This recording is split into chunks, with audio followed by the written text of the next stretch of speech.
Third time's a charm, right? This is how difficult it is. The only thing that leads me to believe that nobody in this building is messing with me is because the level of understanding of technology is so low that it'd be hard to believe that they could. But I've had checking accounts closed just like that out of the blue, no excuse, no nothing. And it was so interesting because my ex-wife's sister was a high-powered bureaucrat in some office that's kind of masked, smoke and mirrors, can't really tell who works there and how many people do. And I mean, she makes $180,000 a year. I don't think I've ever even seen her work. I mean, it was just pathetic. She just traveled and drank and destroyed people's lives. It was crazy. I mean, the level at which this woman was willing to go to make me look like some sort of abusive, horrible individual that got her fake sister into something that she never should have gotten herself into. I mean, it's unreal, the level of destruction.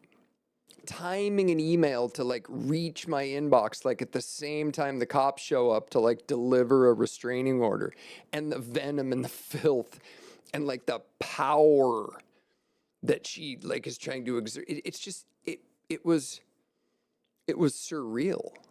That's where we've arrived. That's where we are. That's what can happen to anybody.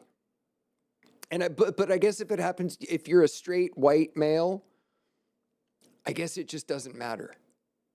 It doesn't matter that we're supposed to be eliminated from everything for a reason.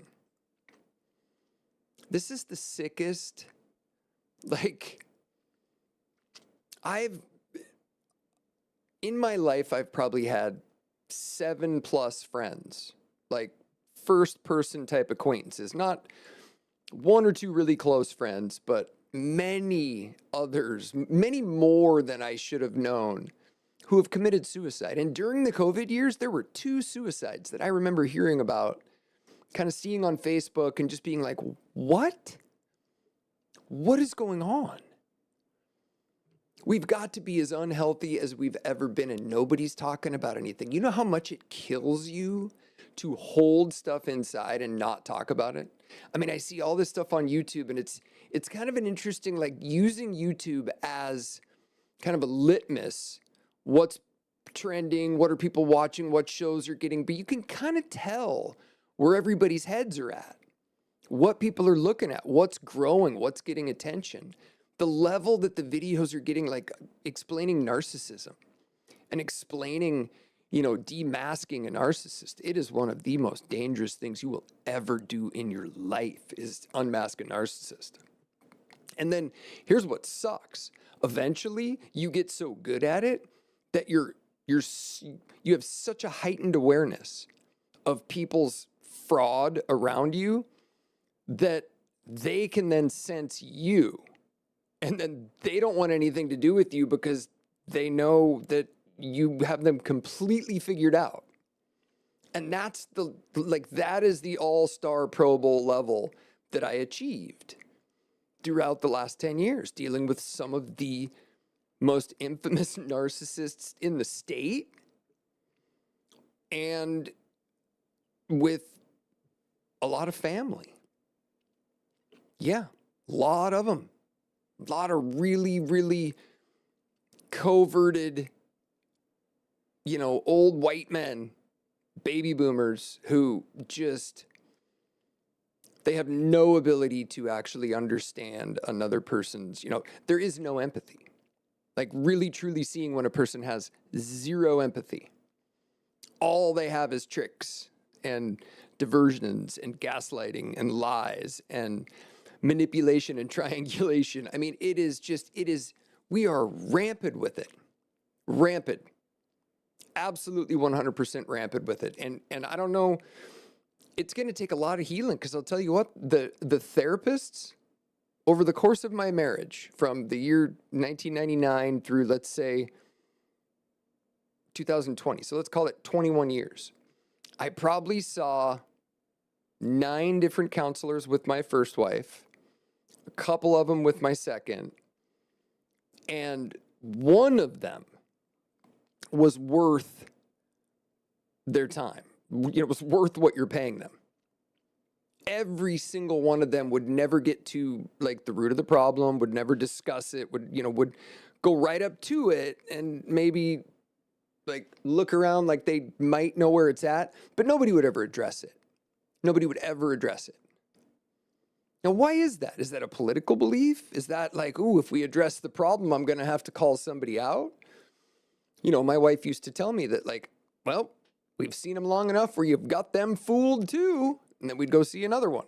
I'd go back to work and go a million miles an hour. And then I'd get sucked back into like, okay, my life's not good anymore because of you. Obviously, let's go figure it out.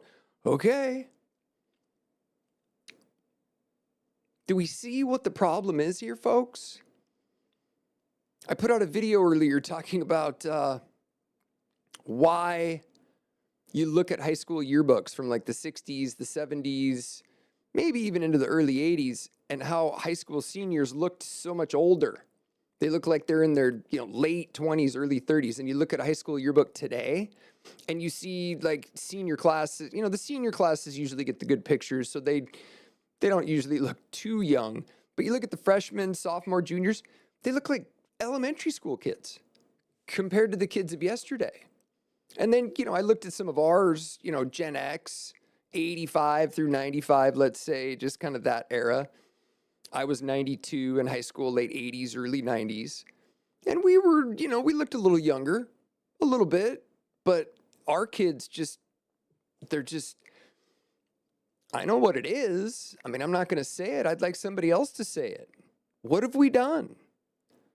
We have absolutely protected everybody to the point of just making everybody like numb. That's all I can really think. There's no good music.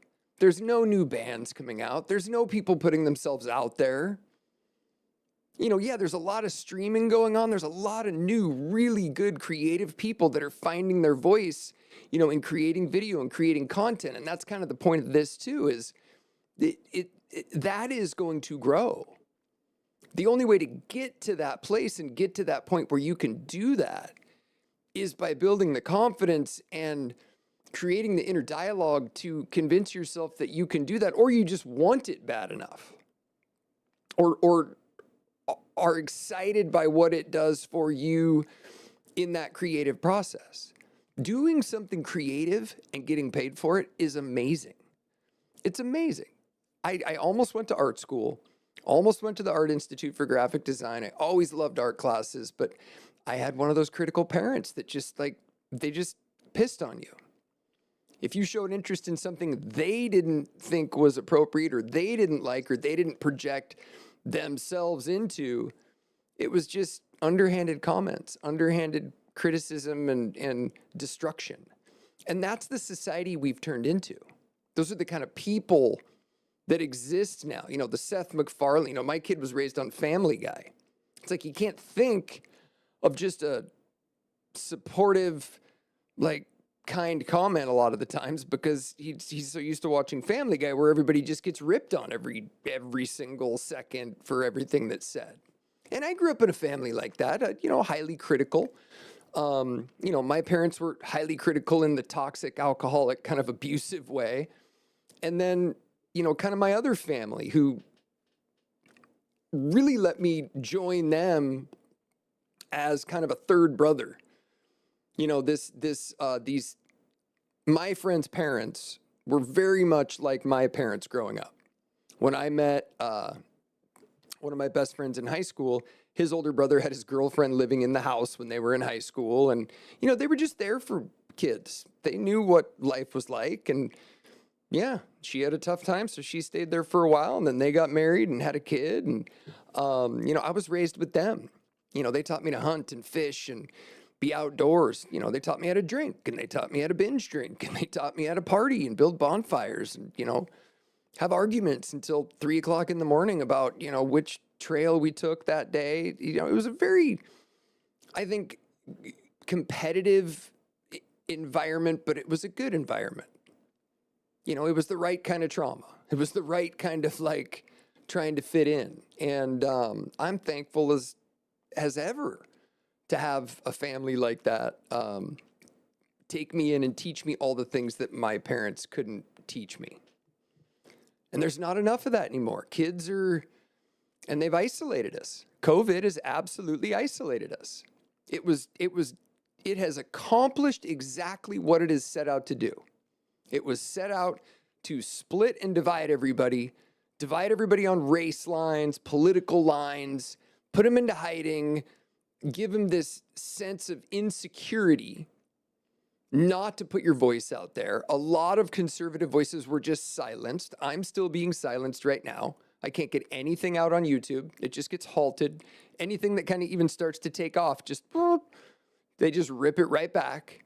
They don't want anybody to say anything that has any amount of logic and common sense to it and try to unite us as one. They don't want us to unite as one. They don't want somebody who was opposed, you know, somebody who might have been for Trump because the other choice was just, sorry, the other choice was a little too scared. There's a little too much weirdness going on with this other choice. So now it's a total political realignment, total economic and political realignment. This I can promise you. This is happening right now. It's going to happen in the markets. It's going to happen in the capital markets. It's going to happen in, it's happening as we speak. And it will take one significant, catastrophic, or big world event to send things into a little bit of a spiral that's going to bring things coming down. We've had too much excess. The real estate collapse, you know, in 06, 07, 08, when I was traveling for the banks, speaking to people all over the country about, oh, we're going to make it. Everything's going to be fine. We got a little bit of toxic debt, but, you know, none of the funds have it. And there's a lot of talk. There's a lot of spin. There's a lot of just like appeasing. I worked for a company and you know, was on a team of people that are the best in the world at progressing a conversation, keeping it logical, and making your investment look good, even if it doesn't. It's an art. It's a mastery. I met some of the greatest people I've known in my life, some of the greatest leaders. I got to work at a company kind of in the last days, the last futile days before it just all got ripped to shreds.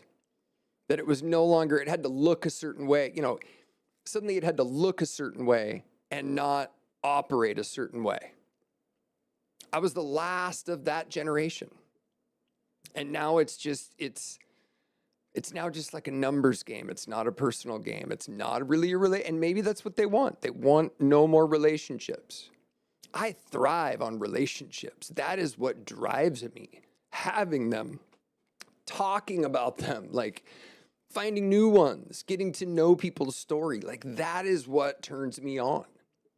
That's, I think, why I've embraced screenwriting so much. Not only is media at a state right now where Hollywood's done. It is independent. I mean, we've always had independent filmmaking and independent media, but we're going to enter a phase here where there's going to be independent, like, you got a script for a TV series? Boom. Let's go shoot it. It's the barriers are coming down to everything.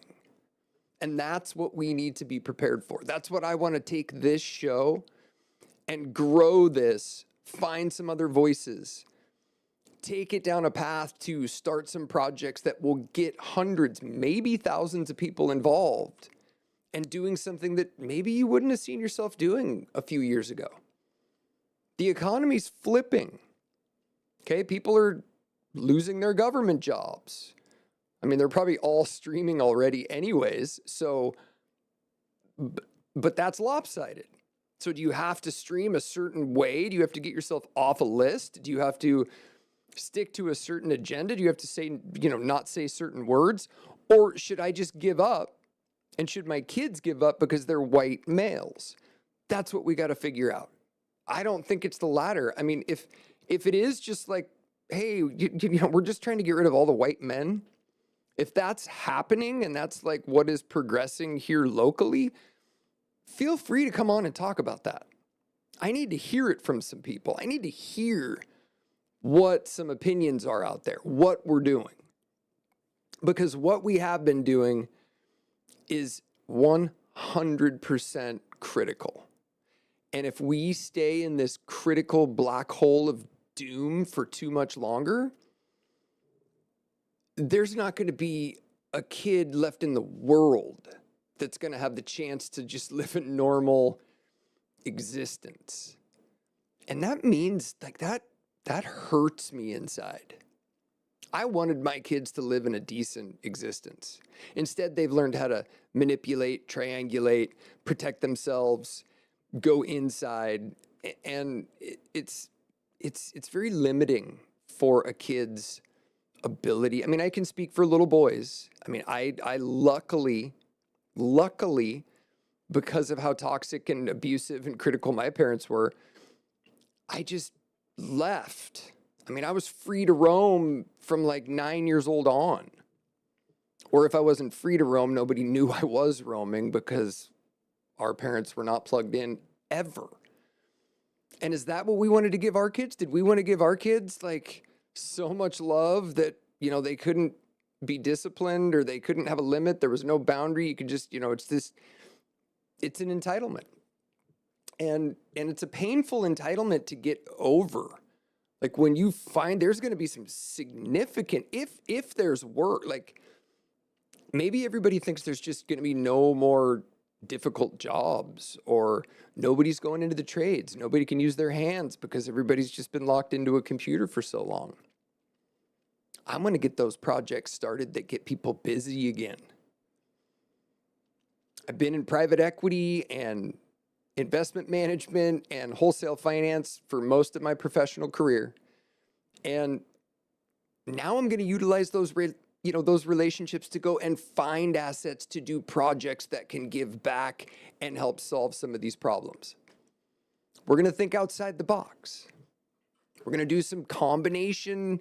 This is going to be a broad project, but it's all focused around this broadcast, and it's all focused around bringing you guys, as I get more stable, I will be able to pull in guests and cover things and do things and launch things that everybody can take part in.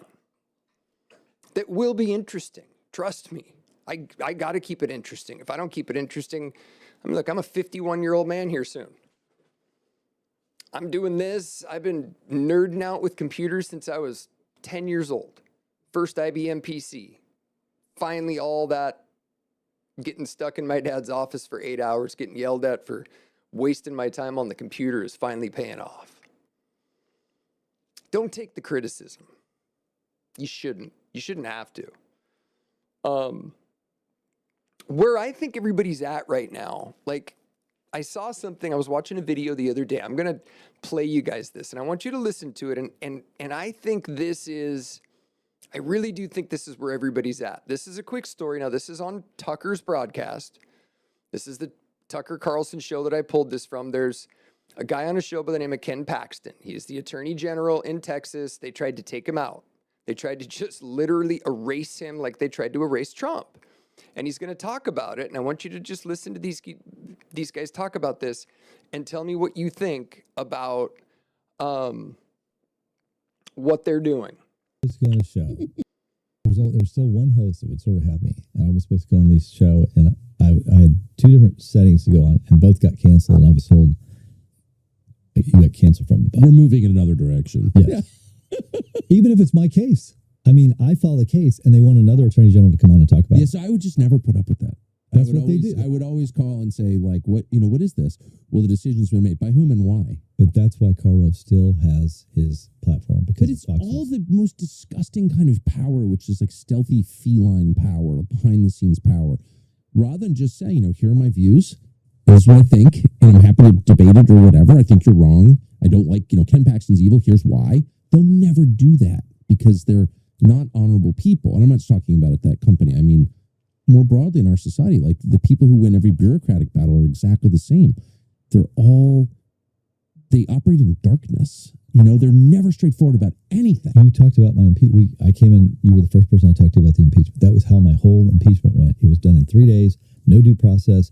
I didn't get any information. I wasn't allowed to participate or respond, all behind closed doors. And then they leak stuff to the media that's not even true. And I've got a gag order on me and I can't talk. It's so dishonorable. How do you survive that? It's really Also, hard. how do you live with yourself? Like, That is really tough. Now put yourself in that man's shoes. He did nothing. He's just doing his job, living his life, and he was attacked for the purpose of taking him out, just eliminating his voice. Sorry, you're not eligible anymore. Is that what we want? Sure, it happened to Trump, and a lot of people got so spun. But it turns out many of those people were paid to drive such a hard, slanderous campaign against Trump. Now, do you believe a person who's paid to slander somebody? That's not fair. Like, what's up with that? how do you live with yourself if you operate that way? They convince themselves. If I don't like someone, I'm always delighted to call them on the phone and say, I don't like you and here's why. They convince themselves that, like, I deserve it because I'm a bad person because all of this stuff is true, but none of it was proved. You know why? Because it wasn't true. But why do it behind the scenes? Why? Because I can tell you. Do you ever Okay. wonder why the high school? So Tucker is saying that why would you do it in such a covert way? Why wouldn't you just call them and tell them you don't like them? He's trying to claim that, like, oh, well, I would just call somebody and tell them that I didn't like them.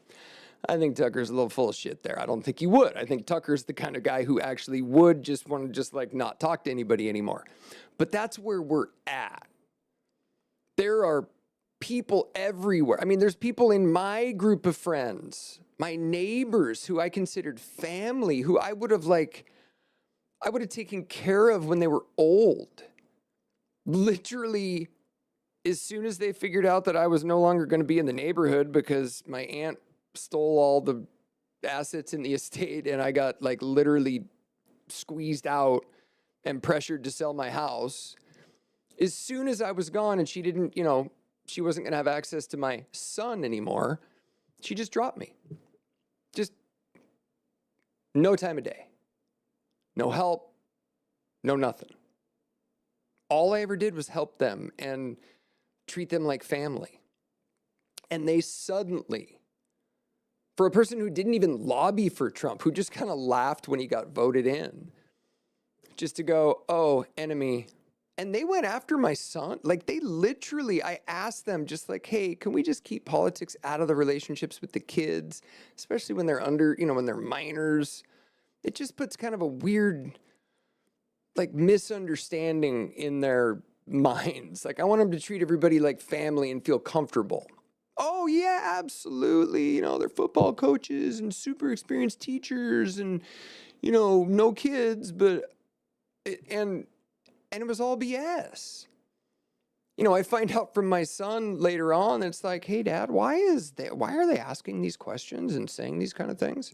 And then hey, guys, I was wondering, I thought we had this talk, and just for me bringing that up, they immediately flipped it on me and was like, oh, you are so freaking you're too sad. Blah, blah, we don't even want to talk to you anymore. Okay. Really? Is it like that? Like me asking you to just, like, why did you betray our trust, with my child? That's what's gone on. So many people have done that to people who have, like, labeled him a Trump supporter or an opposition opinion. And now, oh God, now you got to crush them. You got to ruin them. You got to make sure they don't show up at any events you show up to. So you got to tell other people that they're bad. And it's just this slanderous affair of game of telephone until, everybody's labeled appropriately. Okay, now I don't have to deal with those people in my life because I wouldn't want to have to answer to them.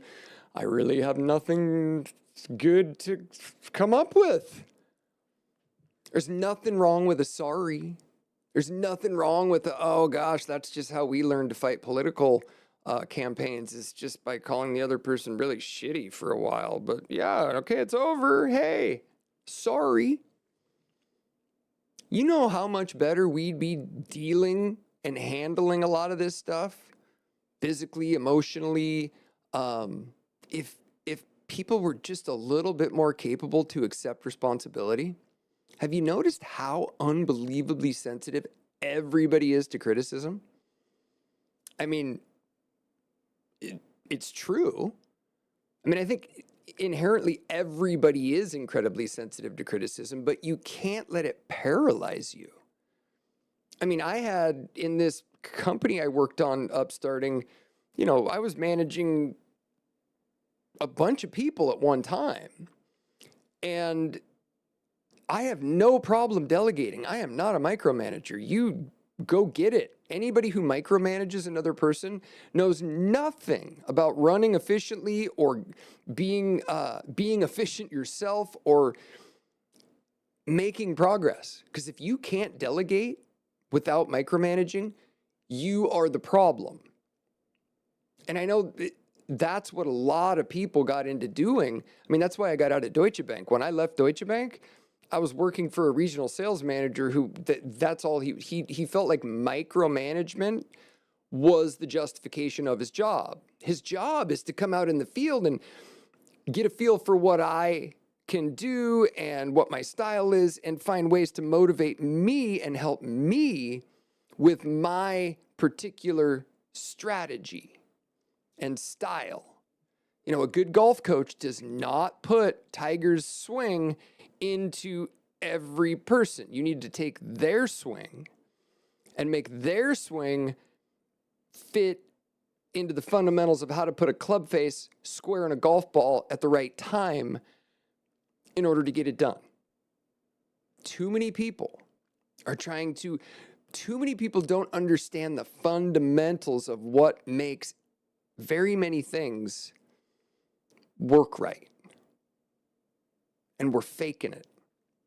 A lot of people are faking it. They're faking it until they make it. And it's worked. And it does work. I mean, that is kind of the way, that is how you're supposed to kind of treat things. That guy who's got the channel on YouTube who wrote the book, The Subtle Art of Not Giving a F.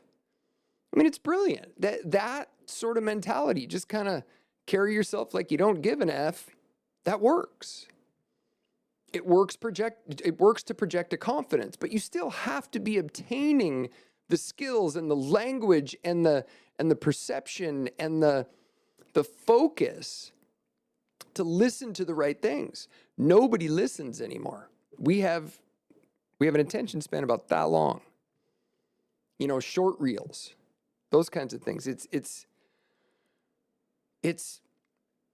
going to be a disaster if we can't flip this around. Got to follow this, folks. You got to help me spread this word. You got to subscribe. You got to go to the GoFundMe. I got to be able to keep this going. I have worked for 2 years to get this up and going. And I am being totally and utterly attacked again in this blue freaking state. And I might have to leave it. I don't know. But I literally can't catch a break. I just keep running into the same old problem over and over.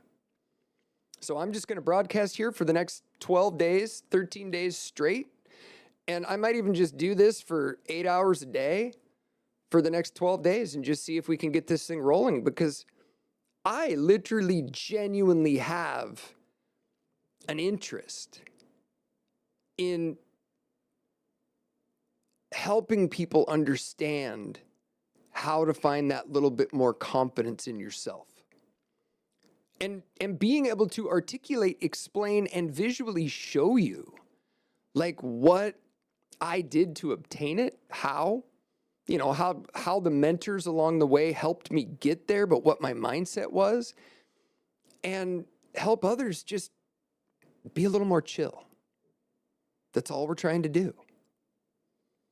It's not a fight. It's not a battle. The things that are happening right now in Washington, D.C. are a must. They're not a must, they're a must. The fat, the waste, the wars, we're not by any stretch out of these woods. So chalk this channel up, whether it be on X or YouTube, or I'm not on Instagram yet. I do go to Rumble. I'm just trying to go as many places as I can to get this thing rolling and get the momentum on it. And once I get some support, once I can show that like there is an interest in doing this, we'll do some fun stuff. And we'll start putting content out there that I'm confident is going to be necessary.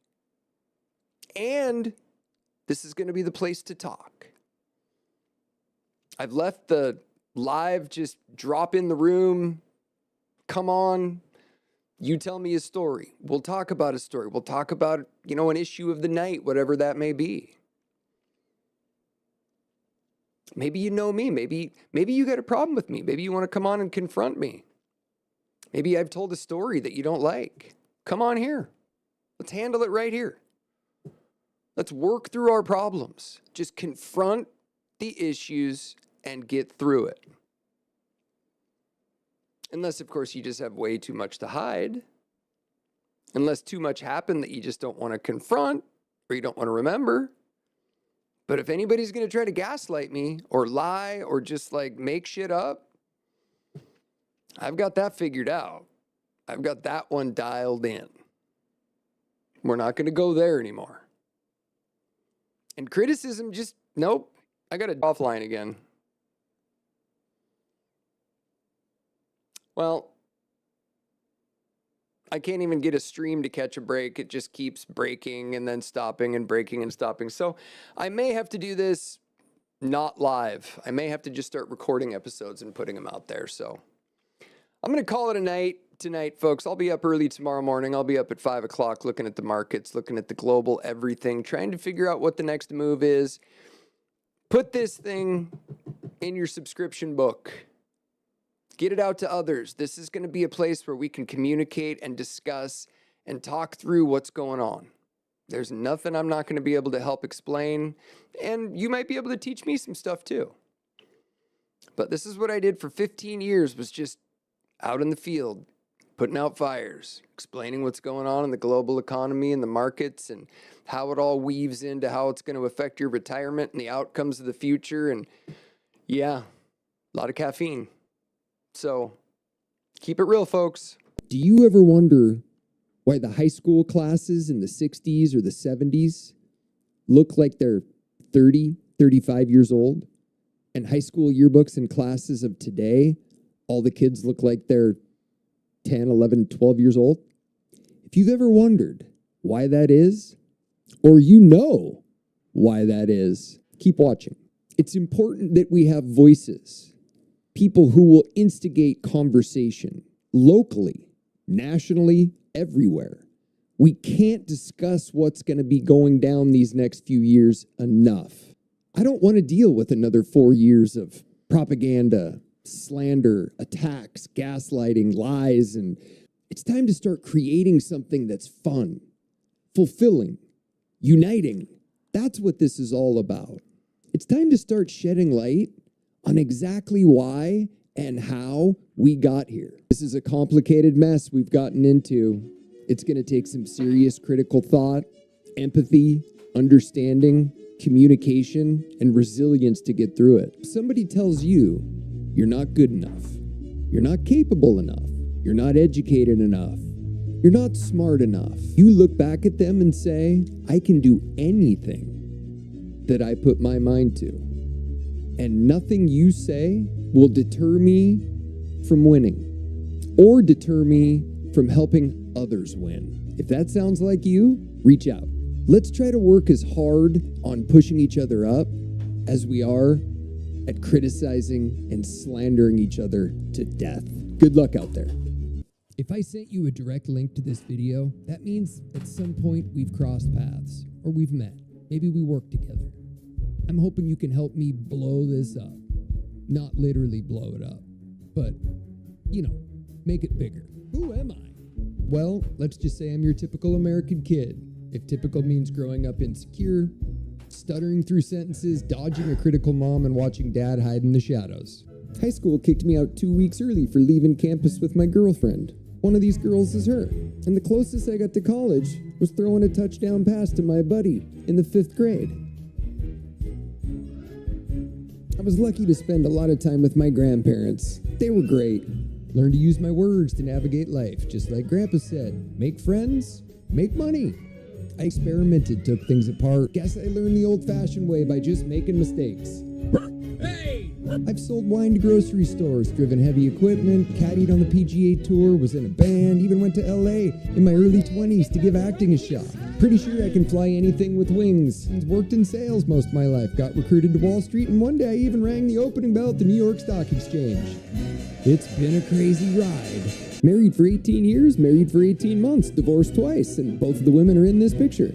And I'll guarantee you, divorce during the Trump years was not fun. Lawfare sucks. But thank goodness I had a woman come to my rescue. And she's in this picture. Maybe it's just me, but I truly believe that humans can accomplish anything if they just try without the fear of failing. Most people stop before they even start. If you believe in leading by example, doing what's right by standing up for those who need the help, but most importantly, if you feel like you have the skills to spot a fraud, then this might be for you. This is a place where action speaks louder than words, where leadership isn't about titles or education.